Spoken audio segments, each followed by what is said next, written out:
suis Christophe Dollet, je travaille à Grand Besançon Métropole en tant que chargé de mission sur la Smart City, la ville intelligente. Je suis rattaché donc au service stratégie et territoire. Et donc je suis par ailleurs l'initiateur et l'animateur du Hacking Health de Besançon, qui est né en 2017. Donc on vit cette année, on va vivre à l'automne cette année notre 5e édition. Hacking Health, c'est un mouvement d'abord qui est né au Canada en 2012 avec l'idée d'essayer de rapprocher le monde du numérique et celui de la santé pour accélérer l'innovation. Moi, j'ai découvert cet événement-là à Strasbourg. Aujourd'hui, il y a une 50aine de villes dans le monde qui organisent des Hacking Health. On est une grande chaîne, c'est un mouvement très solidaire. On se contacte tous les mois, on a une réunion tous ensemble pour faire le point sur nos événements. Et nous, à Besançon, on a la singularité évidemment de ne pas travailler que sur le numérique, mais aussi sur les dispositifs médicaux, puisque nous avons la chance d'avoir tout un panel d'entreprises qui souvent sous-traitent, mais qui ont une place très importante dans la fabrication de dispositifs médicaux.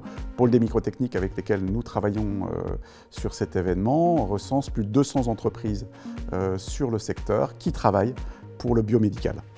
Donc l'événement en lui-même, il est co-organisé très clairement par Grand Besançon Métropole, le pôle des microtechniques et le CHU de Besançon qui, dès l'origine, nous a soutenus sur ce projet. Et donc, le concept est très simple, hein. On va chercher, là c'est le cas pendant le printemps et l'été, des problématiques auprès de professionnels de santé ou de patients, ou d'aidants d'ailleurs. Et puis on amène ces gens-là à un événement qui va durer 48 heures, durant lequel on va apporter le maximum de compétences autour d'eux pour réussir à trouver une solution la plus pertinente possible dans un temps record. Vraiment, c'est quelque chose qui est basé sur la collaboration, sur le croisement des compétences, sur l'intelligence collective. On ajoute des coachs qui viennent pendant le week-end aider encore les équipes, les re-questionner. Et donc, au bout de 48 heures, en fait, à chaque fois, on a réussi à trouver une solution qui paraissait particulièrement intéressante.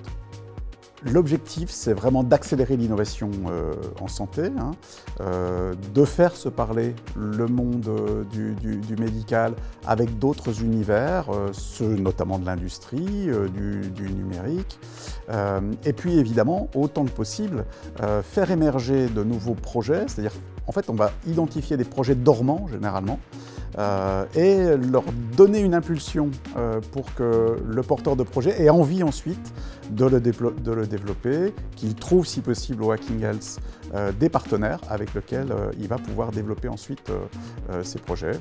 Tous les ans, on a une ou deux startups qui se créent. Et puis on a bien sûr beaucoup de produits qui sont nés à l'issue du Hacking Health ou qui sont actuellement en cours de développement. Parce que pendant les 48 heures, on réussit à accélérer considérablement les choses, l'innovation. Mais ensuite, bien sûr, les gens reprennent leur travail, généralement. On continue à les accompagner, ce qui est très spécifique à Besançon. On a créé une association qui s'appelle la Couveuse des Innovateurs et on aide les gens à poursuivre le développement de leurs projets. Mais évidemment, après, on reprend un rythme normal et souvent, les produits vont mettre 1 an, 2 ans, 3 ans avant d'émerger et d'apparaître. Nous, on est donc cette fois au 5e Hacking Health, ça veut dire 4 ans. On commence seulement maintenant à voir les premiers fruits véritablement, qui vont pouvoir d'ailleurs être visibles en octobre au travers d'un showroom qu'on va organiser au sein du CHU pour présenter à la fois aux patients, aux familles et aux professionnels de santé ce à quoi on peut parvenir en étant passé par le Hacking Health.